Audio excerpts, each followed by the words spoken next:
Episode 174 of the Love in Lebanon podcast is on location from the third floor of Samson Historical in downtown Lebanon. Casey, Abbie, and Payton Samson take a break from their busy travels to join us. The family shares where the love of leatherworking began and what the company has planned next. Episode 174 of the Love in Lebanon podcast starts now. Welcome to the Love in Lebanon podcast, highlighting all the great things happening in Lebanon, Indiana. Have an idea for an episode? Send an email to loveinlebanon@lebanon.in.gov. One question. Okay. Is this on like Spotify and stuff? It is Spotify and I have iTunes. Spotify.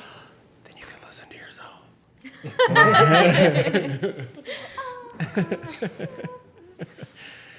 Hey everybody, and welcome to episode 174 of the Love in Lebanon podcast. I'm Joe LePage. I am the Community Development Director for the City of Lebanon. A special treat this time around, everybody. We are on location for episode 174. We are at the top. We're in a building downtown. We're at Samson Historical. And around this rectangular table on the third floor, we have three guests with us today. We'll start at the top of our clock. Who do we have? Hi, I am Abbie Samson. Abbie and Casey Samson. And My name's Payton. all righty. Samson. Oh, Samson, thanks for clarifying that. Samsons, thank you so much for being here on the podcast. Really appreciate it. And truth be told, everybody, as we're getting ready to get set up, this family is always on the move, unloading a trailer, getting ready to go off and do so many great things. Thanks for taking some time to kind of let it, put it in park, I guess, put the vehicle in park long enough to chat with us on the podcast. Yeah, thanks for having us. It's always a pleasure to talk about ourselves, I guess you could say. But we're pretty happy to share what our business does and where we fit here in our community too. And you fit quite nicely. And everybody, if you've read the Lebanon Reporter or you've read any magazines, you probably have seen pictures and read the stories about this great family and what they're doing throughout our community and beyond.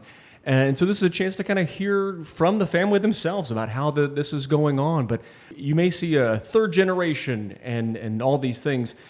Casey, if we can start with you, what is it about the leather industry? Because I remember when my family and I moved to town, there wasn't a Samson Family Leather, which is how the retail shop started. Then that love for leatherworking took place, and then it's kind of evolved into where we're sitting today. Can you kind of talk about how your love for that kind of industry was born and how it continues to grow? Yeah, so it's truly a family tradition.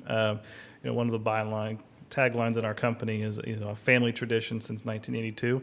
When my grandfather really started leatherwork before I was alive, and with my father when he was a child, they really loved that connection that they had with each other. And so when I came around, was old enough to start picking up the tools, that was a thing for my dad and I as well, and my grandfather, for the three of us. And so as a family, doing those different crafts, going to different shows, across Indiana and the Midwest, that's where it kind of really became really special to me, because it was something that we did as a family and we did it together. And then it's nice to be able to have a little outlet for your artistic side to make something beautiful from something that was just a flat piece of leather, and that can take a lot of time and skill and effort to do that.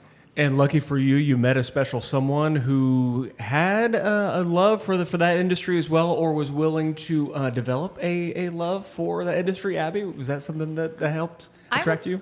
Always a crafty person, so the actual leatherworking was a fun thing to learn. I'm somebody who likes to start a project and then set it aside and have 30 unfinished things personally. But I also grew up going to a lot of historical homes and sites and lots of museums and things like that. That was really important to my family traveling. So it kind of blended really, really nicely in the ability to spend time and do stuff together.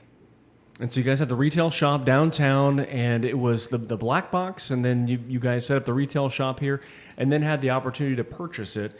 And the changes you made, everybody, you probably have seen it in their retail space, the lighting and the fixtures and all those things. You guys were literally taking apart that first floor, and you guys were uncovering some history at the same time. That kind of put a check in your box to be able to say we're on the right track here. If we're in the historical type of vein, uncovering history in our historic downtown, that kind of all aligns. Yeah, we moved in here in October of 2014, and we first started just kind of removing a couple walls that was here from the Black Box Theater and opening up the space. It was like, wow, there's a lot more light in here than when we first moved in. And, we were kind of doing everything on a shoestring budget. So we went to Menards and put in some fake wood linoleum roll tile. And That was on clearance. That was on That's clearance. when we made that decision. Which yeah. one would fit? That was on clearance. And but it kind of matched that artistic feel. And we used that for a couple of years, and then we took the opportunity when the city was investing in downtown and revitalizing downtown.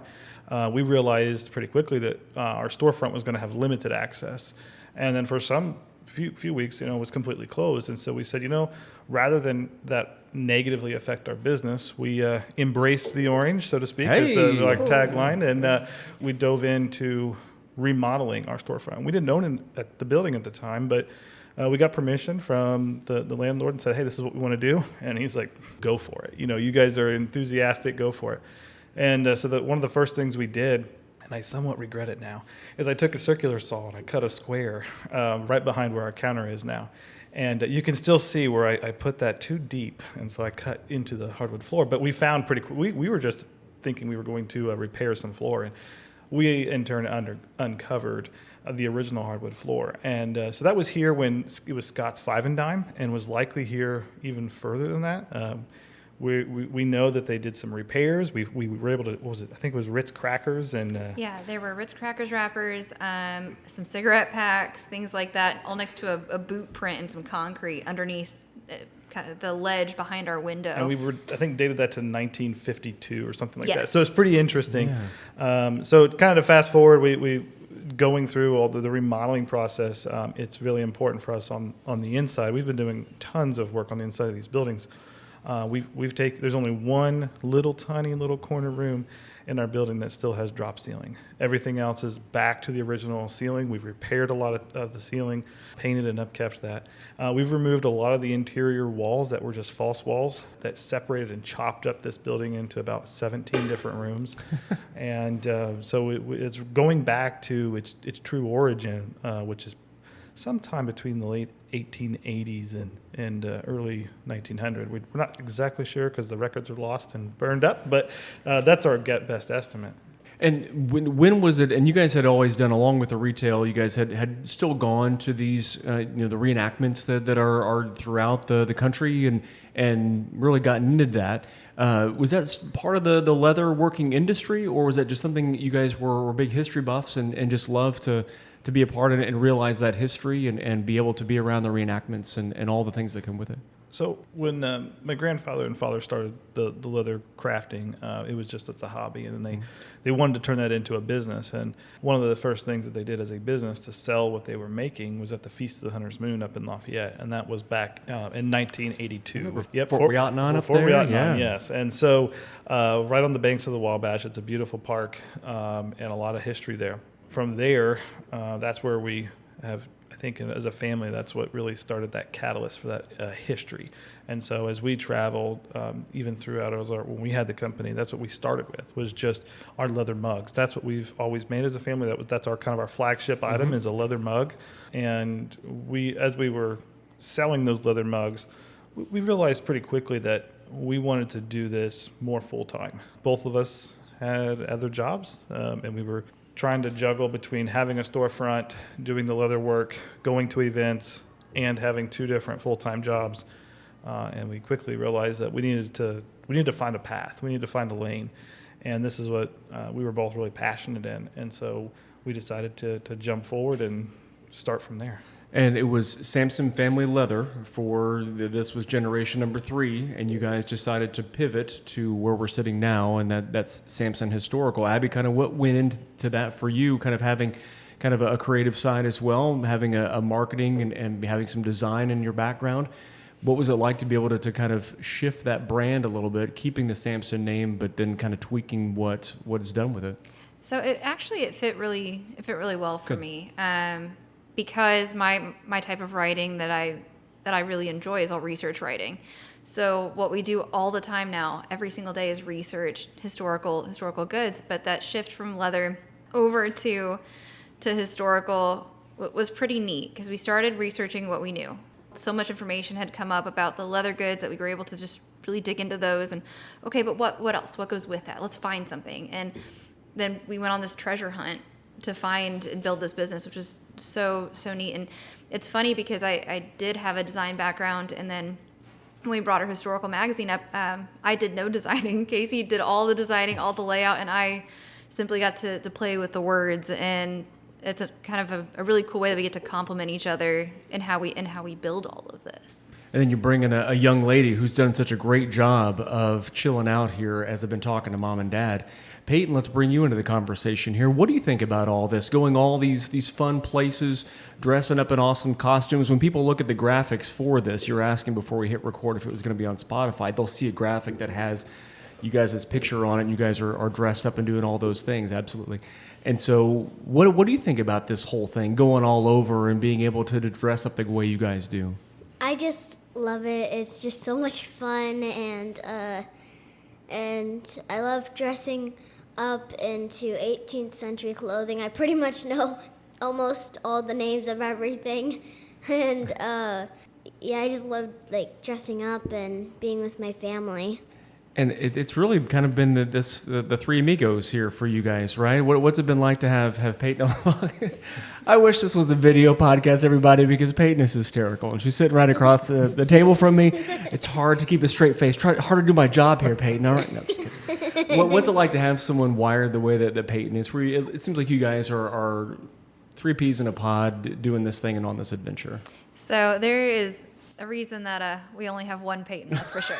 No, she is. Hey. She's fantastic. It was evident very early on that she's a very smart and a very precocious child. We actually really struggled as a family when she went to kindergarten because she was at school, and it hindered how much she could travel with us. And this kid's been running a cash register since she was 3 years old. She may not have been able to add, but she could sort bills and she could take your money. She knew what was going on. And so we made a decision a couple of years ago to homeschool her so that she could travel with us again to all of these places. And I will never regret that decision to keep the three of us together more, and the opportunities that creates. I love taking photos of her at these different places where, we're setting up our tent that we sell our goods out of, and she's sitting on George Washington's front yard doing, homework about the state of Virginia, which we're in that moment. And that's pretty phenomenal. That's a really cool life lesson. There's so much that can be learned just through, dealing with people from all over the country, dealing with people in a historical aspect. And I think it's funny because she knows a lot more than she thinks she does with the historical stuff, because that has been her life. She doesn't know anything different. Payton, do you think it's kind of cool to be able to do those things? Because some of the people listening to this podcast may have never been to Virginia. They may have never done any of these things or seen a lot of the stuff that you've seen already. And how cool is that to be able to be learning about history while being all around history? It's just awesome. Since I grew up with history, I just love it. Yeah, I just love history. Everybody, you're listening to episode 174 of our Love in Lebanon podcast. We've got the Samson family here with us. We've got Casey and Abbie and also Payton here on this episode of the podcast. And so you guys make the leap. You guys pivot a bit. How has that gone so far? How has it been kind of what you guys had hoped? And then some? I think so. I don't know we ever really imagined it was going to grow to the size that it is and at the rapid pace that it has been. But it's pretty amazing. We have around a dozen full-time employees now, and variety of different fashion, from production to leather work to a lot of sewing and shipping and customer service. And it's really grown from when it was just Abbie and I. With the historic side of it, that was really, I think, obvious our passion. We love the leather work, and in fact, we're doing a big batch of mugs right now down in the shop. So old school, the leather ones, yes, throwbacks. Yep. Okay. And so we were joking about yesterday, like, man, it's been a minute since we've done this because we have a pretty big order, and so the shop can't do it all by themselves. So we're jumping in, which we really enjoy doing, because it's important for both of us, but it's important for me to be able to be back in the shop, because kind of remind you of where your roots were and how we started. But yeah, the historic, it's transitioned very nicely, and it's humbling to be able to think about the places that we've been, and the places that we will go, and the people that we meet. Just as a kind of a side note here, we're getting ready to next week. We leave for Fort Niagara. It's a very historic fort, old in the upstate New York, and I'll let Abbie tell probably her favorite part of Niagara, but it's a beautiful fort, and to be sitting there in the same field, inside the same walls, and to touch the same walls that people were handling and in the early and mid 1700s through the 18th century, and then actually even was used in later wars and as a different service points. So it's pretty. It's breathtaking when you really sit back and have that chance to think about it. But Abbie has a pretty favorite story of Fort Niagara, which we're getting ready to go to.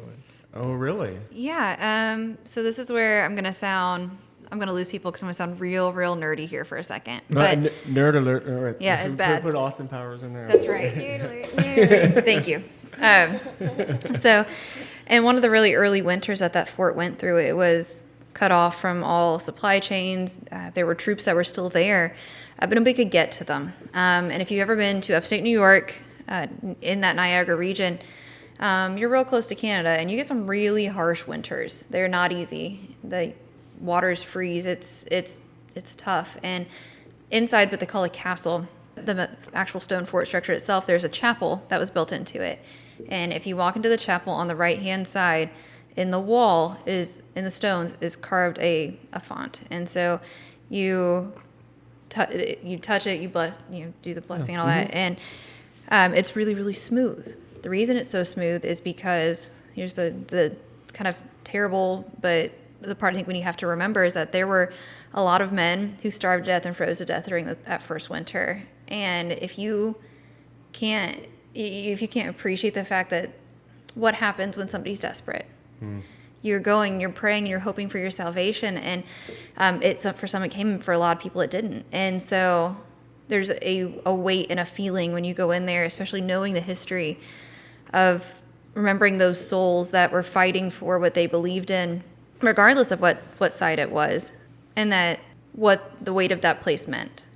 And to be able to touch those same things and keep that small story of those people who were not they weren't the Benedict Arnolds, they weren't the Washingtons, they weren't these big names that you're going to hear, but their memories still matter because they were arguably more important, if not just, truly, and those big names that we know.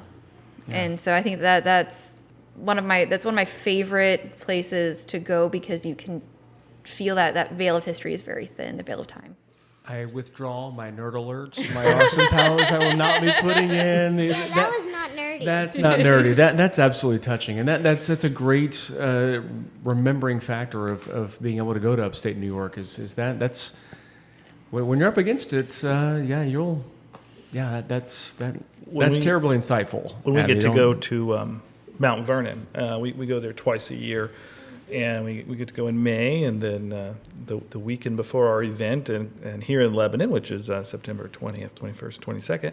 But the weekend before, we're at Mount Vernon, and I know our favorite thing to do when we're there is wake up early in the morning, and there's no public. There's very few staff there. And this is probably one of our top secrets here, but you keep telling people. But we get to sit on the back porch and sit on the porch and watch the sunrise across the Potomac. And the Mount Vernon Ladies Association have done a really tremendous job in what they call preserving Washington's view. And so the ladies have purchased a lot of the property that's directly across the Potomac from Mount Vernon, and they keep it bare ground, so there's no development. No. Yeah. And so, on a really clear, crisp morning, you can sometimes see a radio tower in the far, far, far distance, but most of the time, you're in right outside the belt of Washington. You're going to have a little smoky smog, and even if it's just the fog in the morning. And when we get to sit there and drink our cup of coffee out of an 18th century mug, dressed in 18th century clothing, sitting on the front porch of one of our nation's most important founding figures. It's pretty surreal, and we're really blessed to be able to do that, and it's a pretty awesome feeling. What is it about that history, guys, of you guys enjoy it, and so many others do as well? I remember coming to Lebanon right when we moved to town. We went to Lincoln's Lebanon and experienced it and have several times after.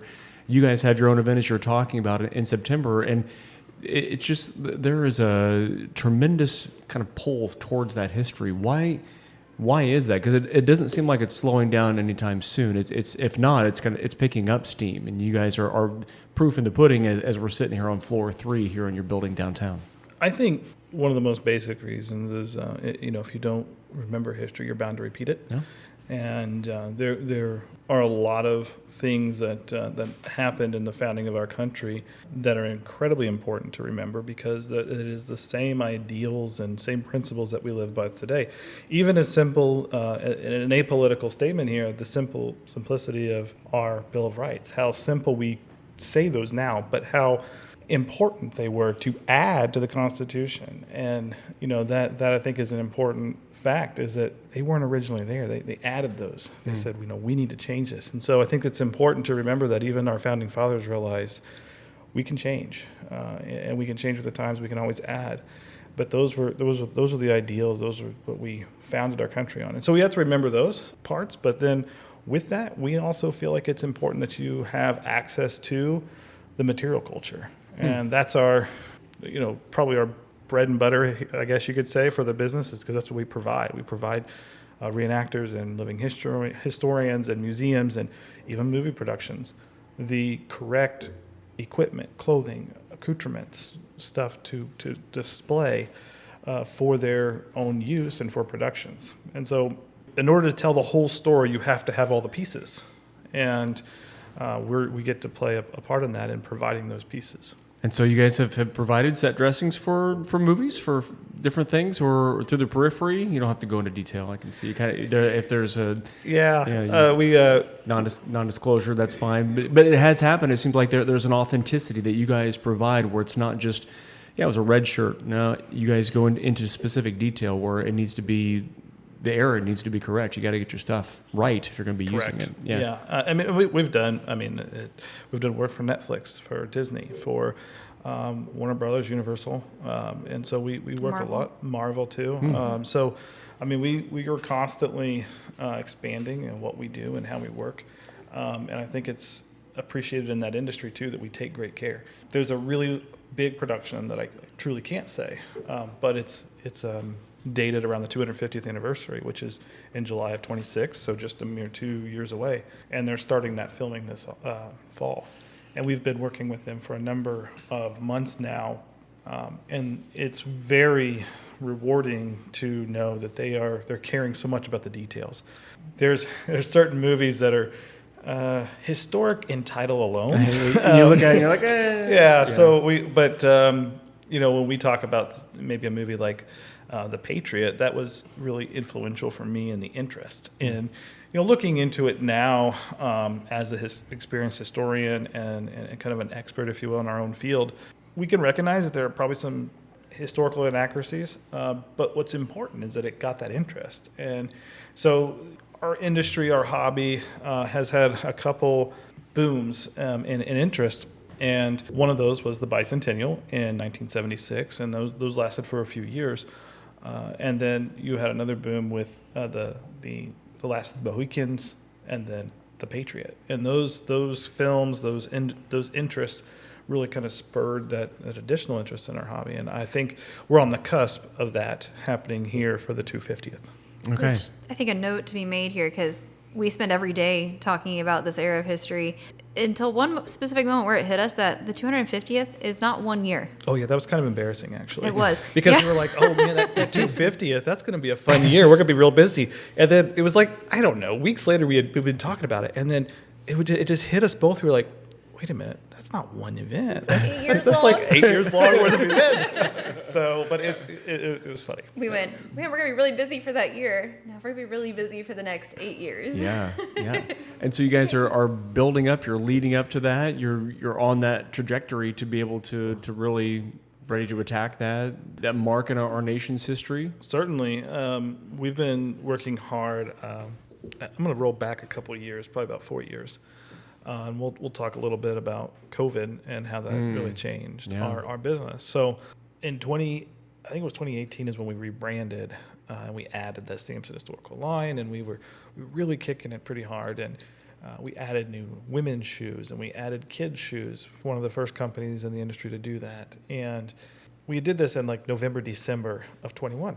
And pretty quickly into January of 2020 and then February, we realized we might have a problem. We did a really nice photo shoot in Greentown, Ohio in late January of 2020.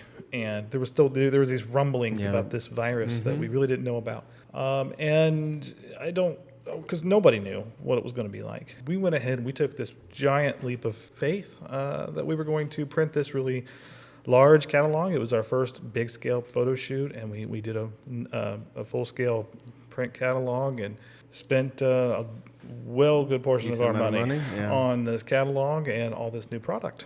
And then global pandemic. And then the pandemic. And that's why we don't go to casinos. Yes, we gamble every day. We That's don't why have to we gamble. don't go to casinos. But when that happened, to be quite frank, we almost lost everything because we invested in so much, and trucking companies stopped. There was mills in Canada where they produced the paper. They stopped bringing paper across the border, and so there was delay, and of course we've already paid, right? And then all of a sudden, we've printed it, but now we have no way to get it because there was no trucking companies to bring it to us, and so everybody was on a shutdown, a lockdown, and we had this catalog that we had spent so much money on, and it was just sitting in a warehouse. And then we finally got it here, and the post office was having their difficulties on delivering. And so we were to our breaking point. It was like, we've got to figure out something. We had our staff, to a skeleton crew. There was one person on every other day. And so it was kind of a dire situation. And we, in a desperate attempt to make sure we could keep going, we was like, what can we do?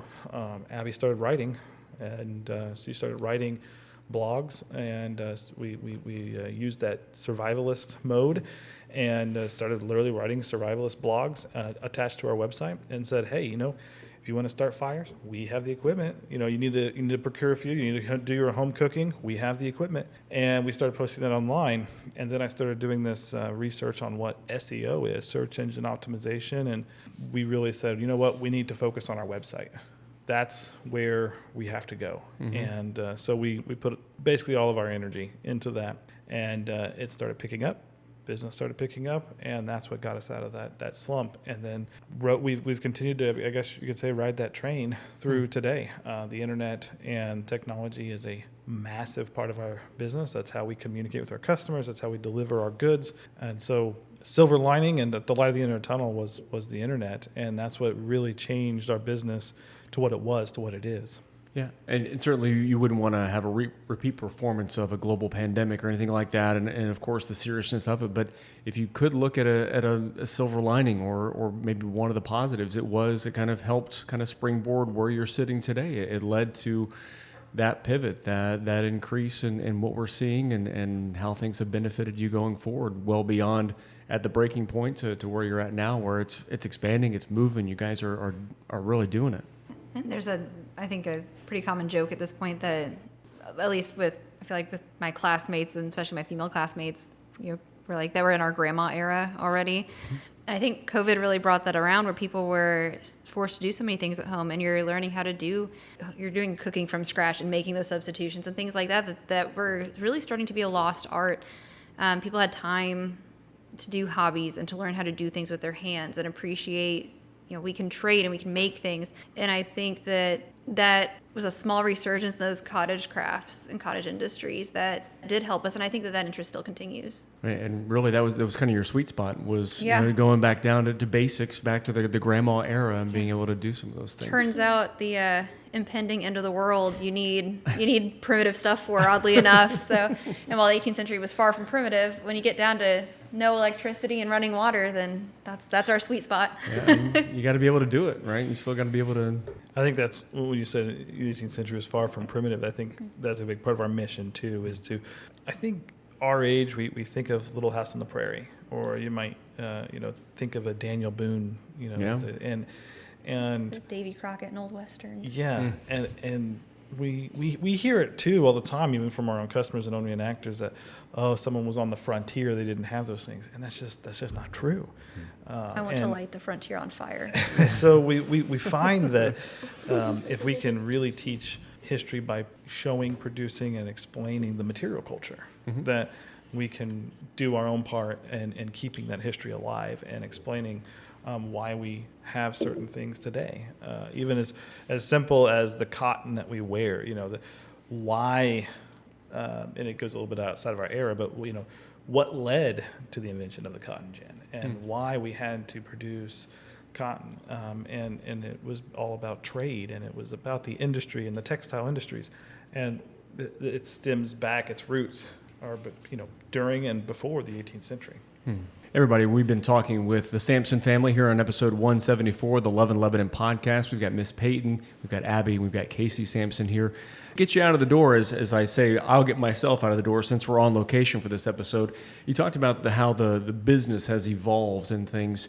What's next for Samson Historical? As you thought that far ahead as you've unloaded the trailer before we recorded, and you guys are getting ready to head out to Niagara. You guys are going to be on the road again. What's next? Have you guys kind of looked at how the next chapter is written? Well, I feel like we were constantly like, when we get to this month, then things will slow down a bit. And we've been saying that for, how old? 8 years now? And we haven't quite made to the month where things slow down. So I'll let Casey tell you about some of the big plans and the different things we have going on. But I feel like there's always something, and we don't always know what it is. That's kind of cool, though. You guys are willing to pivot and see needs, meeting needs, and being able to grow and evolve as a company, a family, and all the above. Absolutely. We're constantly seeing what's needed in the industry, what's needed for the reenacting world. But we do have some really solid plans, too, ahead. And a big part of it is the 250th. So we're going to be help spearheading the 250th Commission Committee here in Boone County, and being able to make sure that Boone County has the availability for the history and the events here. And so we're going to be a part of that. So that's one big thing we're doing. And then as that continues to go, like we said earlier, for the next 7-8 years after that, being able to make sure as a company that we have the availability of goods and products for people that are interested in history. They want to come out and see it. And we're adding two different things into our company that you may not want to be a reenactor, but there's still something that a touch of history, a piece of history that you want to have. And so we're adding, I guess, like a home goods, you could call it, section to our website, where you will be able to have something that's colonial-ish, or that historically kind of inspired. Historically inspired is the there's key the word. marketer coming right there. You go, yeah. And so we have this historically inspired section, or I like to call it the colonial-ish side. But I don't think that's going to make the website header, honey. No, I'll probably get vetoed. But that's in the works now, and that's really exciting. We are very much working on bringing and expanding more domestic production of our goods. And so we now have 4 seamstresses here in the shop. The plan by this time next year will probably be close to have 6 or 8. And we're also adding a woodworking section. We're working with additional local blacksmiths, and hopefully we'll have our own blacksmith shop here in the next couple of years. Set up, not here in downtown Lebanon, but just outside of Lebanon, and even down to pottery. We're working with local potters down in Indianapolis. And so we're really trying to make sure that not only bringing back, but maintaining the suppliers that we have now, and supporting those American crafts. I think one thing we added this year last year that has been something we're expanding on and continue to expand on would be the Kids Lion and George the Lion. And that was Casey and Peyton's project, was George the Lion. And I think that's pretty cool. They should tell you about George it. the Tell us about lion. George. Peyton, what's going on? George the lion? You got a lion downstairs? Live lion? Pet lion? No, more like I want a stuffed animal lion, but I actually came up with having our own little mascot for George the Lion. It was actually a drawing contest where he was born, quote, quote. Oh, okay. Good air quotes. Good air quotes. Mm-hmm. Thanks. But George is, He's like the mascot. He's like Yeah. the. What do you use him for? What do you use George for? well, he's, we use him for like our kids' clothing Oh, okay. and for other stuff I can't really think of. There's editing. Gotcha. So we know that you like going to reenactments and you like going to different events and seeing all these historic sites, and we wanted to make sure that other kids enjoyed it too. And going back, kind of pivoting back just a second here to how we can get people involved. Again, a kid may not want to dress up and be a part of that, or that family may not want to invest in all the different clothing and goods, but having a small piece of it, like this little cartoon lion that's dressed up in 18th century clothing, that you have stickers, and we have coloring sheets, and hopefully by this Christmas we'll have our stuffed animals in stock. And so we will have these pieces where children can have that connection with history, and even if it's just a small part. And then we want to get those kids involved at an early age so they can appreciate not only history, but we hope that they appreciate being a reenactor someday. Well, that leads me perfectly into my last question, guys. Is Generation 4 sitting next to you? Is that one of those things Peyton has got into this early? Is this one of those things where you're looking to maybe pass the torch one of these days? Does she have the same passion that you guys do? I hope so, Gonna 'cause, give the keys to the kingdom to this gal here? I actually already have all that passion. I I can tell you got passion, girl. I can tell. Yeah, that's right. But yeah, Peyton, that's another reason why it was so important to have her with us at all of these places, because it's one thing to sit here while we, are working from home or from, just talking about these things, but to go out and explore and see and touch and do, it's a very different thing. That I think Peyton, what do you think? Do you think you're going to take over? Heck yeah. But what's the rule first for you to take oh. over? What do you have to do? I have to do everything, Yeah, every single job. every single job. Yeah, you got to work our way up, because we worked our way up doing every single job, sometimes all at once. So Yep. we won't make you do them all at once. That's awesome. Guys, if folks want to get more information on Samson Historical, whether it be through the Lebanon Reporter article, magazines, you guys have a great website. Is that the best place to get information? Can they subscribe to your publications and read the blogs you're talking about? Is that the best place to get information more on what you're doing?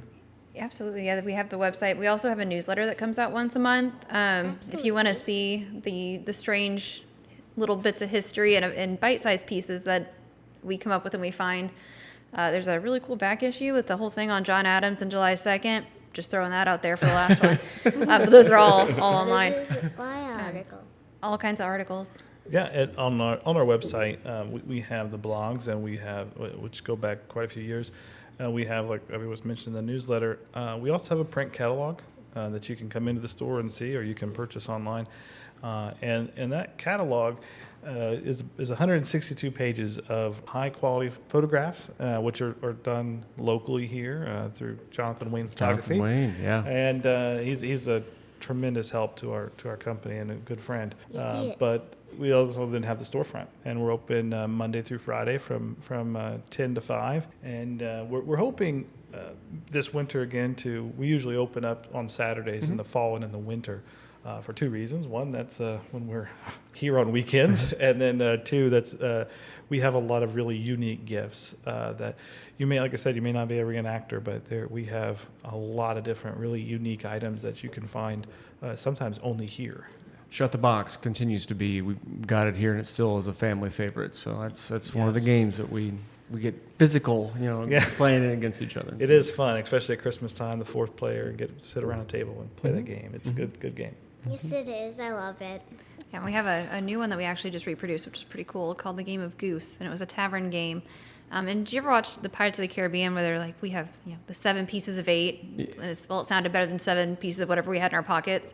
You quite literally had your marker was a button, something that came from you, and then it was a paper that was purchased at the tavern, and you played this game, and your little Monopoly guy was your button, your marker, your thing that you had in your pocket, and you gambled and you wagered. We included wooden pips, so you don't have to have something in your pocket or gamble real money, but that's pretty cool, and that's something that Casey worked extensively on. I'm taking an original board and making that so that it was something that we could reproduce and print. And those are printed here locally. Those are also printed locally. Minute Print It. So we try to help as many businesses as we can. Spread the wealth, but keep that wealth here in town as much as you can. That's our goal. That's great stuff. Samson family, thank you so much for allowing me to come up here, set up, and chat a little bit here on the podcast. And guys, you've got to check out their retail space. What you guys have done down there is gorgeous. And so thanks for loving the history the way that you guys do, uncovering it and being able to share it all with us. Really appreciate it. Thanks for having us. Yeah, thank you for making the trip over. Thank you for having us. Payton, great job sitting so still, just sipping your root beer there. Nice work. Nice work. Thank you. Everybody, thank you for listening to this episode. This was episode 174 of our Love in Lebanon podcast. We've got more episodes coming your way soon. Take care.